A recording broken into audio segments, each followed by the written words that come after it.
Grave of the Fireflies is by far the saddest piece of fiction I've ever had the pleasure to watch. Made by Studio Ghibli, and god damn, 1988? This movie had me dropping thug tears left, right and center. But in this emotion there was something deeper. Gratitude.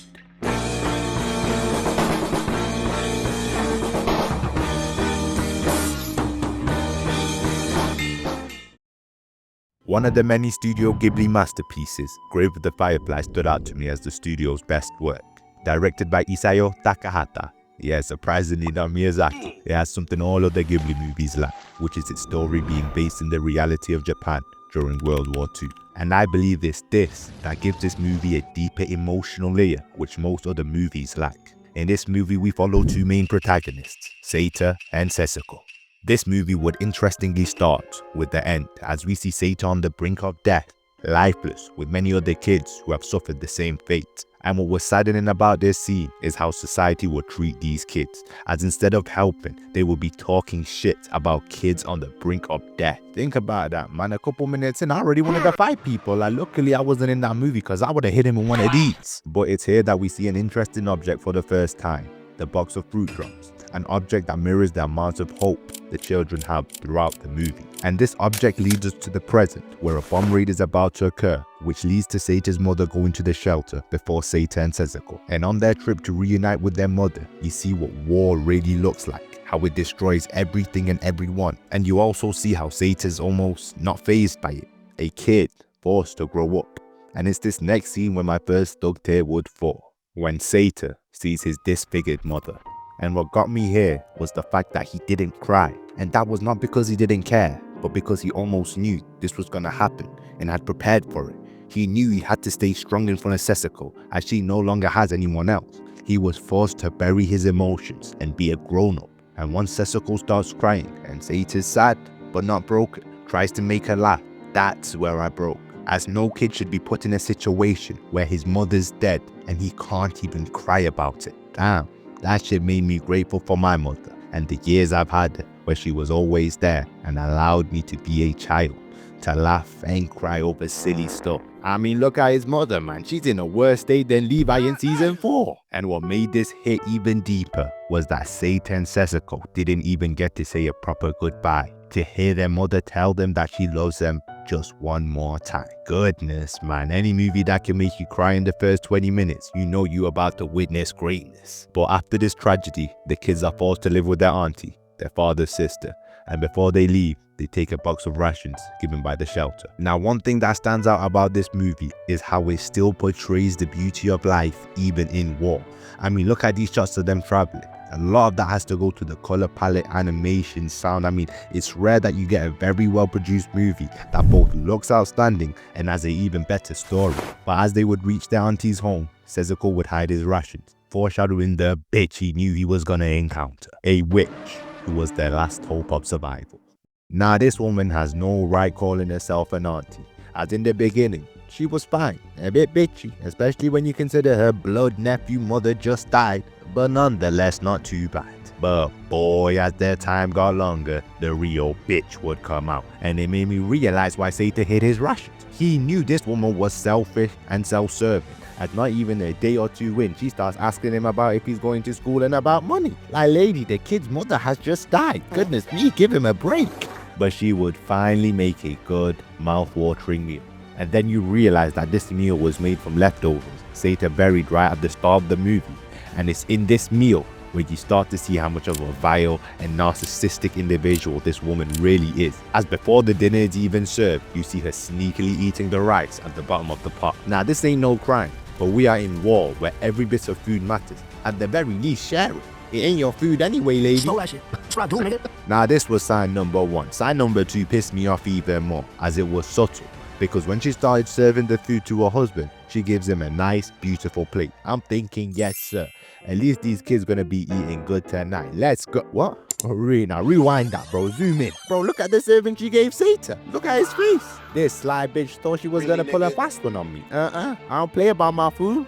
This is where I draw the line, because how you gonna take 2 little kids' food and not even give them the good part of the meal? Ooh wee. Shit really broke my heart to see Setsuko eating some shitty watery seaweed while the husband eating all them nice pieces in that hot pot. But man, that shit made me grateful to have them hot meals in my belly every day, with my mother always giving me the juicy, nice bits and settling for the less nicer parts herself. That's what a real mother, a real auntie does. But after this, Seita takes Setsuko to the beach, and you know something is great when you have the audience angry and sorrowful in one scene, and then in the very next you have them grinning ear to ear. As to see the 2 kids having fun on that beach, allowed to be kids, reminding the viewer of what their life should always look like. But of course, that is not reality, as Seita would flash back to when their mother was there and the peace she brought, leaving a bittersweet taste at the end of this scene. But as they would go back to one of Satan's greatest soldiers' house, she would start talking about selling their mother's kimonos for rice and manipulating Seita by saying things like,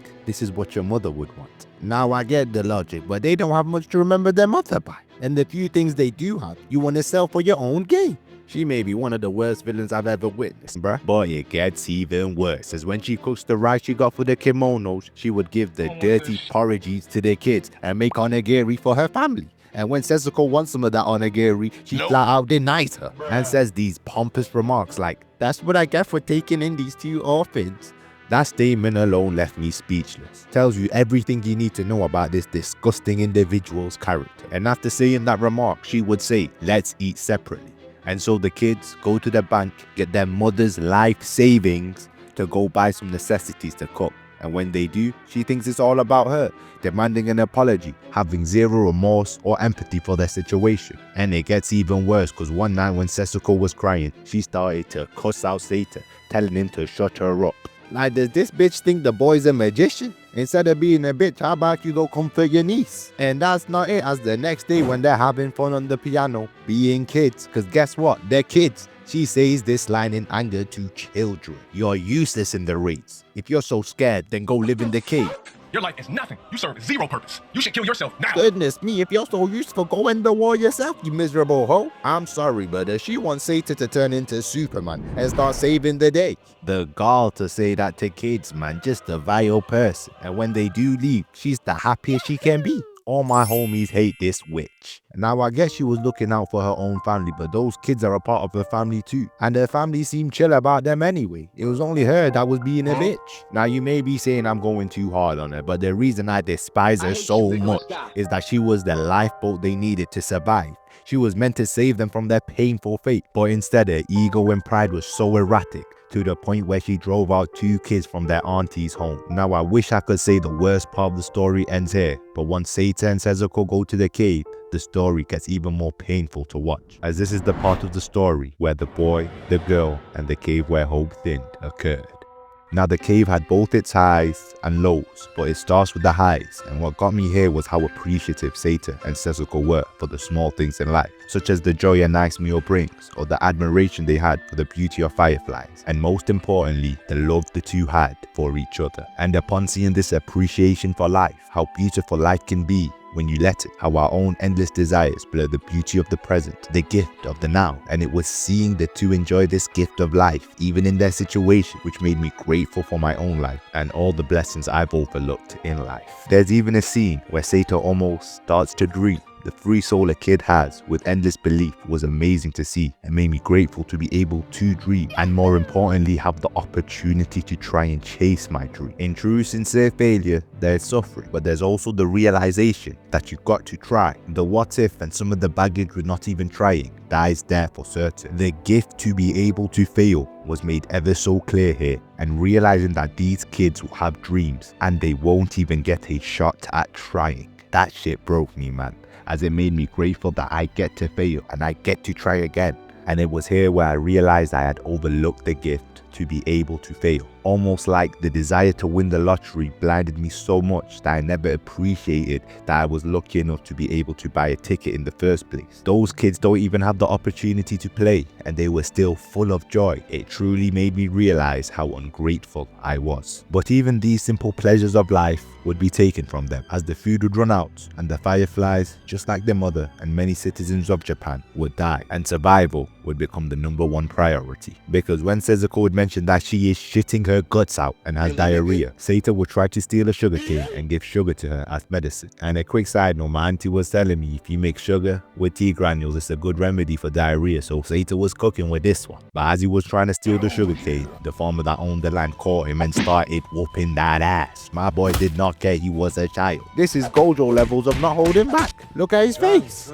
And he would force Seita to take him back to the cave where he found all the food that was stolen from him. And even after seeing that Setsuko needed the medicine, this dude would have no remorse or forgiveness in his heart whatsoever and send him straight to the police. It's sad to see how war takes the humanity from anyone involved in it. To have zero pity on a kid trying to help his little sister reminds me of them Batman memes where he catches a kid stealing food for his mother. That's the type of time when this guy was on, bro. But luckily the policeman would be kind and let Seita go. Look how scared the farmer was when the policeman pressed him. Look at him skedaddle away. And as soon as Seita left, he would see Setsuko and start crying. It hurt to watch a kid try his best and be helpless in his pursuit to save his sister. Seita probably felt worthless here. That's probably where those tears stem from. And this feeling was made even stronger when he seen his sister with no shoes and very ill. Seeing his sister so vulnerable, all this whilst his face is bruised up. Man, it was tough to see a kid realize how helpless he truly is, to see the illusion of his ignorant bliss break. That probably hurt Seita more than those bruises on his face would ever. And then to hear a weak and ill Setsuko try and help Seita with his bruises. Such a selfless and heroic act shown by a little girl. And all Seita could do to show his appreciation was love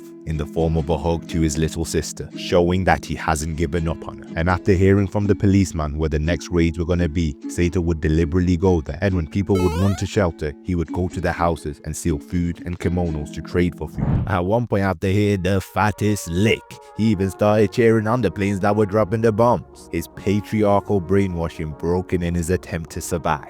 I mean, look at him, look how geeked he is. Because now he has the resources to at least try and help his sister, no longer feeling worthless. Seeing a kid forced to change, forced to risk his life, forced to do bad in his attempt to do good, showed how sincerely deep his love for his sister truly was. But as Setsuko's health would get even worse, he would take her to a doctor. And it feels like everyone in this goddamn movie is no help. As my boy would say, malnutrition and the next patient. But bro, at least go into more detail. I could have told you that. This will lead to Seita having a valid crash out. He lucky he didn't catch a two-piece. But I don't even blame the doctor fully, as war has almost desensitized him. That's why he's so passive and quick to move on. But in Seita's attempt to provide nourishment to Setsuko, he promises her food. And more importantly, he promises that he will never leave her, which will lead him to go back to the bank to withdraw the last of his mother's savings to buy a feast. And it's here he finds out the war is over, and most importantly, that his father has died. And here, there are two main things. First, that he can no longer use the raids to steal food. And second, his father, who was his last line of hope to be saved, was gone. Seeing that hope leave a child's eyes, damn, that hurt. And Seita couldn't even cry, as he himself was too weak due to hunger, and there wasn't even time to cry even if he wanted to, as he had to save the last thing he had in this world, Setsuko. But as he would rush home, Setsuko would seem very weak, to the point she was struggling to eat, and even still, she was trying to make her brother's job easier. Even in all that pain and suffering, she was eating a marble or trying to make steamed rice out of mud, trying to be as helpful as that 4-year-old brain could be. Even at her weakest point, she was thinking of her brother's health and not herself. Such selflessness displayed by a 4-year-old kid. And as Seita would try to feed her, after dropping a thug to himself, he would go to cook something for her. And you can tell that he almost knows that this may be it, as he looks back several times, knowing this time may be different. And then, as he leaves, there's a silence, followed by this heartbreaking line narrated by Seita. Setsuko never woke up.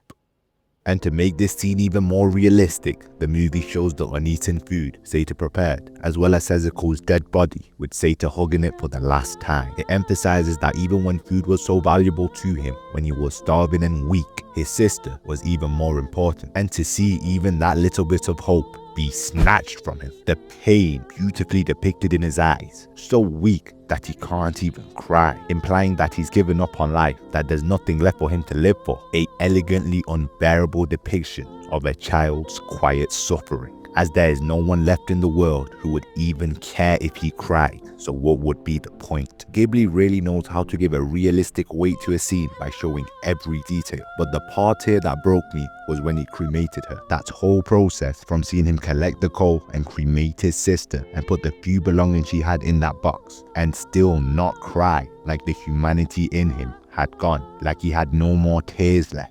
And then to see those spoiled kids come back home and talk about missing the view, that's when it hit me deep, as their lack of gratitude was almost a reflection of myself. To think I had all this struggle, but never actually seeing what it looks like to lose everything, even when you try to do everything in your power to keep it. Now growing up, I was never as rich as them. Far from it, but that arrogant ignorance that they and I both possessed about hardship was as clear as ever. And then to see that final compilation of Setsuko having fun, right after seeing the state those kids were living in, right after being cremated with that OSD, perfection. And it was here where I thought the starting would replay, but instead we see a heartwarming scene with Seita and Setsuko finally being allowed to be kids, having fun, watching over Japan, showing the audience what those children's life should have looked like.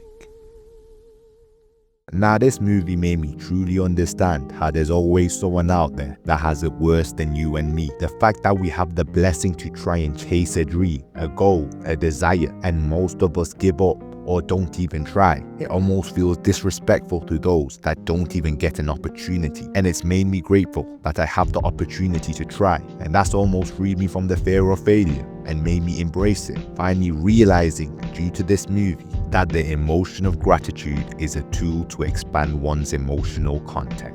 But this video has been long enough, so I'ma leave you with a final quote that came to me upon finishing this movie. If everyone threw their problems in a ditch, I guarantee you would grab yours and run.